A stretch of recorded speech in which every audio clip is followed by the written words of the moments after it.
Hello મિત્રો, અજય માલકિયાના બધા ડાયરાને રામ રામ, જય શ્રી રામ, જય માતાજી. આજે મિત્રો અમે જવાના છે ગણપતિ બાપાની મૂર્તિ લેવા માટે. તો આજે હું તમને એવી જગ્યાએ લઈ જવાનો છું જ્યાં તમને મૂર્તિ તદ્દન એકદમ વ્યાજબી ભાવ અને એકથી એક ચડિયાતી મૂર્તિઓ તમને જોવા મળવાની છે. તો વિડીયોમાં એન્ડ સુધી જોડાયેલા રહેજો. વિડીયો પસંદ આવે તો વિડીયોને લાઇક કરી અને શેર કરી કોમેન્ટમાં ગણપતિ બાપ્પા મોરિયા જરૂર લખી દેજો. અમે અત્યારે પહોંચી ગયા છીએ અમદાવાદ નેશનલ હાઈવે રાજકોટ નવા ગામમાં. જે સામેની સાઈડ તમને તમામ મૂર્તિઓની જે બનાવટ છે એ સામેથી જ દેખાઈ જશે અને ત્યાં તમે જશો તમને એકથી એક ચડિયાતી મૂર્તિઓ જોવા મળશે. ત્યાં મિત્રો માત્ર 50 રૂપિયાથી મૂર્તિઓ નાની મૂર્તિઓથી સ્ટાર્ટ થઈ છે અને 30થી 35 હજાર રૂપિયાની સુધીની મૂર્તિઓ અહીંયા અવેલેબલ છે. અહીંયા અમને લાલબાગ કા રાજા એક મૂર્તિ અમને પસંદ આવી ગઈ હતી પણ તે મૂર્તિ વેચાઈ ગઈ હતી, એટલા માટે અહીંયાથી અમારે બીજે જવું પડશે. અહીંયા મિત્રો તમને 2 શોપ મળી જવાની છે. 2 શોપની અંદર તમને નાની મૂર્તિથી માંડી અને મોટી 5 થી 7 ફૂટ મૂર્તિની તમને અહીંયા મળી જશે. અને ભાવની વાત કરું તો 50 રૂપિયાથી મૂર્તિ સ્ટાર્ટ થાય છે, જે 30 થી 35 હજાર રૂપિયા સુધી મળી જવાની છે. તો અહીંયા અમારે જે મૂર્તિ અમે લેવા આવ્યા હતા એ મૂર્તિ અહીંયા અમને નથી મળી, એટલે હવે અમે જાશું સીધા રાજકોટ તરફ. અને અત્યારે અમે પહોંચી ગયા છે ગોંડલ ચોકડીએ, જ્યાં 3 થી 4 શોપ એવી આવેલી છે જ્યાં તમને ઘણી મોટી જગ્યા છે. તે બહારથી તમે જોશો તો તમને નાનું એવું લાગશે, પણ એની અંદર જે સાઈડ તમે અંદર જશો ને તો તમને ઘણી બધી મૂર્તિઓ એકથી એક ચડિયાતી મૂર્તિઓ અંદર જોવા મળવાની છે.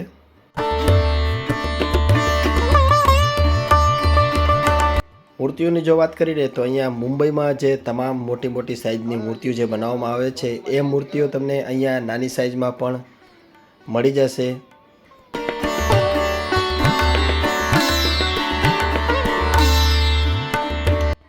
અહીંયા મિત્રો તમને અલગ અલગ પ્રકારની એટલી બધી જાતની મૂર્તિઓ મળશે ને કે તમે ખુદ કન્ફ્યુઝ થઈ જશો કે તમારે કઈ મૂર્તિ લેવી. અહીંયાની જો પ્રાઇસની વાત કરું તો અહીંયા માત્ર 70 રૂપિયાથી મૂર્તિ સ્ટાર્ટિંગ હતી અને છેલ્લામાં છેલ્લો હાઈએસ્ટ પ્રાઇસ જોવા જઈએ તો અહીંયા 35 થી 40 હજાર સુધીની મૂર્તિઓ તમને હાઈએસ્ટ પ્રાઇસમાં મળી જવાની છે. અને લંબાઈની ઊંચાઈની જો વાત કરીએ તો અહીંયા 8 ફૂટથી 9 ફૂટ સુધીની અવેલેબલ મૂર્તિઓ જોવા મળી હતી. અને એમને 1-2 મૂર્તિઓ અહીંયા પસંદ આવી હતી, પણ એનું હજી કલર કામ બાકી હતું, એટલા માટે અમે અહીંયાથી મૂર્તિ જોવા માટે બીજી જગ્યા પર જવાના છે. મૂર્તિઓમાં જોવા જાય ને મિત્રો તો તમને આકર્ષક કલર એકદમ સારી એવી મતલબ જે કલરના જે કોમ્બિનેશન છે ને એ ખૂબ જ સરસ મજાના છે. અહીંયા મૂર્તિઓ તમને એકથી એક ચડિયાતી અને એકથી એક સારામાં સારી મૂર્તિઓ અહીંયા મળી જાય છે.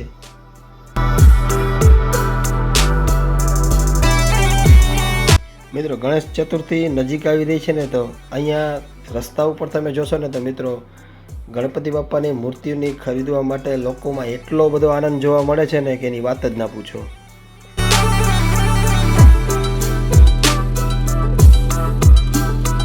આજનો દિવસ તો મિત્રો મારા માટે એવો ખાસ છે ને કે એની વાત જ જવા દો, કે ગણેશ ભગવાનની જે આગમન છે અને અમે અહીંયા મૂર્તિઓ લેવા માટે જે આવ્યા છે, તો ખરેખર જ આજે એક ક્યારેય પણ આવો મોકો મને મળ્યો નથી, પણ આજે આવો મોકો મળ્યો છે. અમારા ગામના અમે 10 વ્યક્તિઓ આવ્યા છે.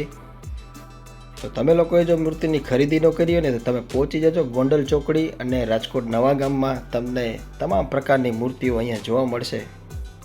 અને આ ભાઈ અમારા નરેશભાઈ જગાત નાકાનું કહી અને ગોંડલ ચોકડીએ લઈ આવ્યા.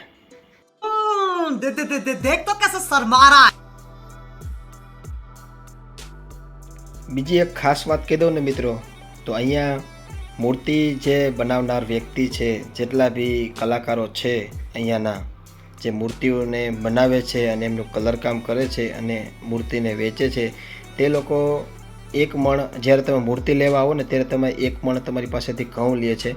અને એ ઘઉં જે છોકરાઓ છે નાના નાના એમને તે લોકો બટુક ભોજન કરાવતા હોય છે. તો જ્યારે પણ તમે મૂર્તિ લેવા આવો ને એટલે ખાસ કરીને જે સામે મારો મૂર્તિના જે કલાકાર છે તેમને આપણે 1 મણ ઘઉં આપવાના હોય છે. આમ તો જો કે આ લોકોને ખરેખર આખું વર્ષ દરમિયાન જે કાંઈ કમાણી હોય છે તે આ સિઝનની અંદર 10 દિવસથી 15 દિવસમાં જ આ લોકોને જે સિઝનની કમાણી હોય છે. એટલા માટે જ્યારે પણ તમે આવો ને તો આ લોકો માટે મૂર્તિ લેવા માટે આવો એટલે 1 મણ ઘઉં અથવા ભલે એવું કોઈ ફરજિયાત નથી કે તમે આપો જ, પણ આપો તો સારું. એ મધ્યાહન ભોજન તરીકે છોકરાઓને આપે છે. અને આ છે અમારા જીગાભાઈ. વિચાર કરો, પગની નસ કપાઈ ગઈ છે તોય ભાઈ ગણપતિ બાપાની મૂર્તિ લેવા માટે એટલા ઉત્સાહમાં હતા ને કે ફટાફટ સાથે ગાડીમાં બેસી ગયા.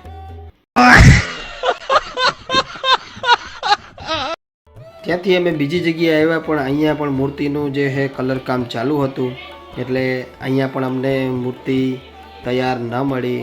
હવે અહીંયાથી આગળ ટાંકી ચોક આવે છે, આનાથી આગલો ચોક, ત્યાં પણ કહેવાય છે કે ઘણી બધી જાજી મૂર્તિઓ તૈયાર કરવામાં આવે છે. તો હવે અહીંથી અમે સીધા જાશું એ તરફ. ખરેખર મિત્રો, મૂર્તિ જે ખરીદવાનો તમારો સમય જો હોય ને તમારી પાસે, તો તમે 15 દિવસ અગાઉ આવજો, નહીંતર અમારી ઘોણે તમારે ધક્કા ખાવાના જ રહેશે. એક જગ્યાથી બીજી જગ્યાએ જાઓ, બીજી જગ્યાથી ત્રીજી જગ્યાએ જાઓ. જ્યાં પણ જતા હતા અમે બધી જગ્યાએ મૂર્તિઓ લગભગ સિલેક્ટ થઈ જ હતી.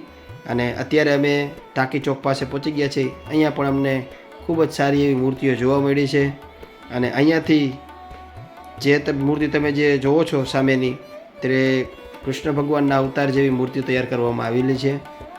અને ખૂબ જ સારી એવી કળા અને સારી મૂર્તિઓ તૈયાર કરી છે. તો અહીંયા અમને એક મૂર્તિ પસંદ આવી ગઈ છે, જેનું કલર કામ બાકી હતું, પણ એટલે ભાઈએ અમને કીધું કે આ મૂર્તિનું કલર કામ છે, જ્યારે તમે કાલે આવશો તો તૈયાર તમને મળી જશે. અહીંયાથી અમે મૂર્તિ ખરીદી લીધી છે.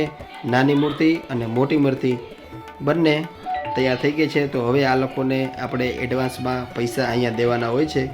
તો લખાણ મુજબ અહીંયા એડવાન્સ એમને આજે અમે આપી દઈશું, અને કાલે અહીંયાથી મૂર્તિ અમે ભરી જવાના છે. ઘણા બધા ધક્કા ખાધા, પણ અંતે મૂર્તિ એમને જેવી જોતી હતી ને એવી મળી ગઈ છે. તો તમે પણ આ ટાંકી ચોકે આવી અને આટલા વિસ્તારની અંદર ફરશો તો તમને ખૂબ જ અલગ અલગ મૂર્તિઓ જોવા મળશે, અને સારી એવી મૂર્તિઓ ડિઝાઇનમાં તૈયાર કરેલી પણ તમને જોવા મળશે. અત્યારે અમે જો અહીંયા તમે જોવા આવ્યા ને, તો નાની મૂર્તિથી માંડી અને મોટી મૂર્તિ, તમામ મૂર્તિઓ અલગ અલગ જે વસ્ત્ર પહેરાવીને પણ તૈયાર કરવામાં આવી હતી. નાની મૂર્તિઓ તમે જોશો ને તો તમને નાની મૂર્તિઓ પણ અંદર ઓરિજિનલ વસ્ત્ર પહેરાવેલી જોવા મળશે.